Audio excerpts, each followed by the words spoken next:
Olá, cumprimento a mesa examinadora, professores e colegas. Meu nome é Rodrigo França Pleis e sou aluno de Engenharia Civil da Unicesumar. E hoje trago a vocês meu trabalho de conclusão de curso, Resíduos Sólidos na Construção Civil e Gestão e Sustentabilidade. Nosso principal objetivo é analisar como um dos setores mais crescentes e dinâmicos do país, a construção civil, pode e deve conviver na forma harmoniosa com as pressões de sustentabilidade, especialmente em zonas urbanas. Introdução e contextualização. Para compreendermos o tema, precisamos contextualizar a relevância da construção civil no cenário socioeconômico brasileiro. O setor é um motor essencial de emprego, infraestrutura e expansão urbana. Contudo, essa alta produtividade gera uma contrapartida ambiental massiva, os chamados resíduos sólidos da construção civil, vulgarmente conhecidos como entulhos, caliça ou metralha. Como vemos na imagem ao lado, um canteiro de obra sustentável exige organização espacial e destinação rigorosa de materiais inertes, como concreto, tijolos e gesso. A destinação final adequada desses insumos deixa de ser um diferencial estético e passou a ser uma obrigação regulatória e moral para toda a obra da engenharia civil. Problema e justificativa. A partir disso, delineamos o nosso problema de pesquisa em dois problemas críticos que se destacam. Primeiro, o descarte irregular em terrenos vazios e botas fora clandestinos, e o segundo, o gigantesco potencial desperdiçado de não reaproveitar esses agregados em novas obras públicas ou pavimentações, onerando os cofres públicos. Objetivos do estudo. Diante desse panorama, o objetivo geral desta pesquisa consiste em analisar as práticas atuais de gestão de resíduos, identificando barreiras técnicas e de infraestrutura, propondo estratégias voltadas a reaproveitamento sistêmico dos materiais na lógica da economia circular. Como objetivo específico, buscamos mapear as legislações vigentes, avaliar de forma quantitativa a dinâmica local do descarte, catalogar as tecnologias de reciclagem de agregados e propor diretrizes operacionais de sustentabilidade aplicáveis aos municípios. Um marco regulatório nacional. O Brasil possui um arcabouço normativo maduro sobre o tema. O pilar fundamental é a Política Nacional de Resíduos Sólidos, a Lei 12.305 de 2010, que impõe a responsabilidade compartilhada e coloca a não geração e a reciclagem como propriedades antes do descarte. A nível setorial, a Resolução CONAMA 307 de 2002 é o principal mecanismo que obriga os geradores a elaborar planos de gerenciamento interno e instituir a necessidade de separação prévia no próprio canteiro das obras, impedindo legalmente a mistura de materiais contaminantes. As normas técnicas de suporte. Como engenheiros civis, nossas ações precisam ser balizadas pelas normas técnicas. Destaco no slide as 4 principais NBRs de 2004 da ABNT. A NBR 15112 traz os critérios de implantação de áreas de transbordo e triagem, os ecopontos. A NBR 15113 baliza os aterros de resíduos inertes. A NBR 15114 fornece os requisitos de operação para usinas de reciclagem. A NBR 15115 rege a execução prática de camadas de base e subbase de rodovias utilizando esses agregados. Essa base normativa prova que a utilização de entulho beneficiado é viável e normalizada e extremamente segura. O delineamento metodológico.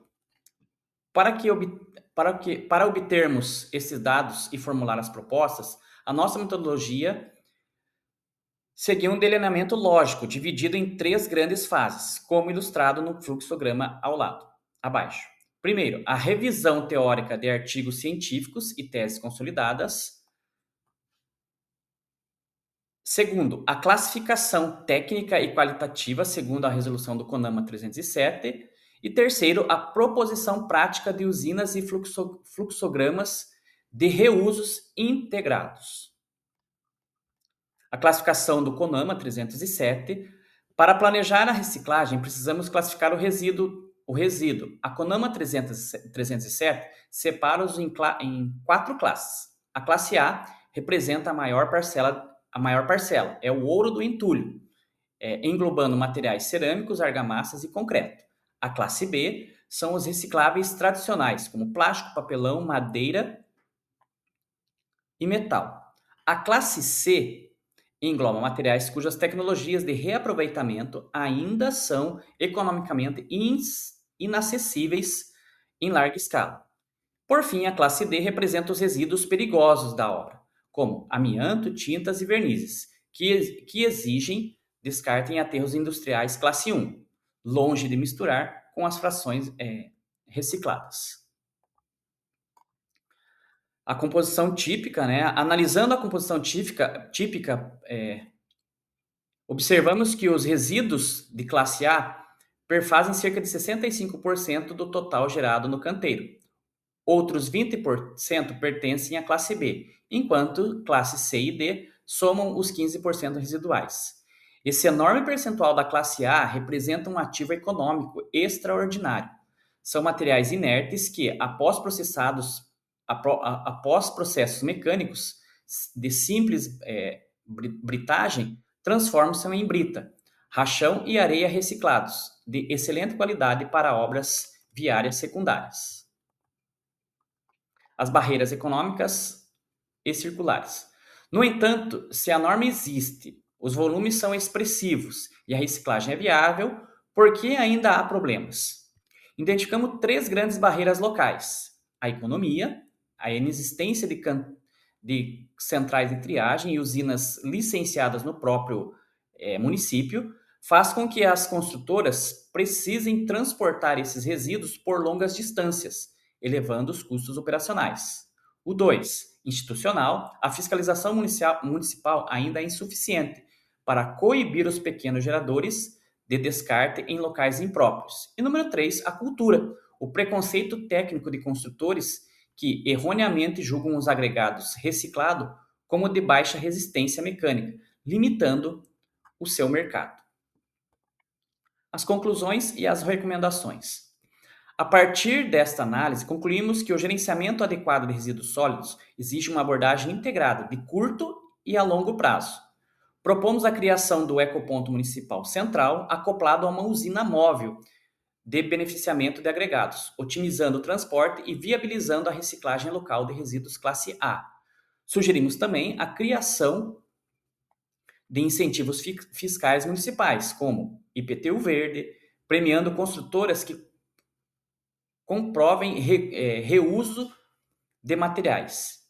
O sucesso da gestão ambiental na engenharia civil depende da sinergia entre o poder público, da fiscalização, e o setor privado das tecnologias de obra e da sociedade de um controle social. Aqui estão algumas referências que nós utilizamos. Essas foram as principais referências normativas e acadêmicas que balizaram nossa fundamentação metodológica e conceitual. Concluo minha explanação agradecendo calorosamente aos membros da banca pelo tempo e pelas considerações que certamente aprimorarão esse trabalho. Agradeço imensamente ao meu professor doutor Henrique Straiotto pela mentoria precisa e à Unicesumar pela excelente formação acadêmica. Fico agora à inteira disposição para questionamentos e sugestões e o debate teórico. Muito obrigado.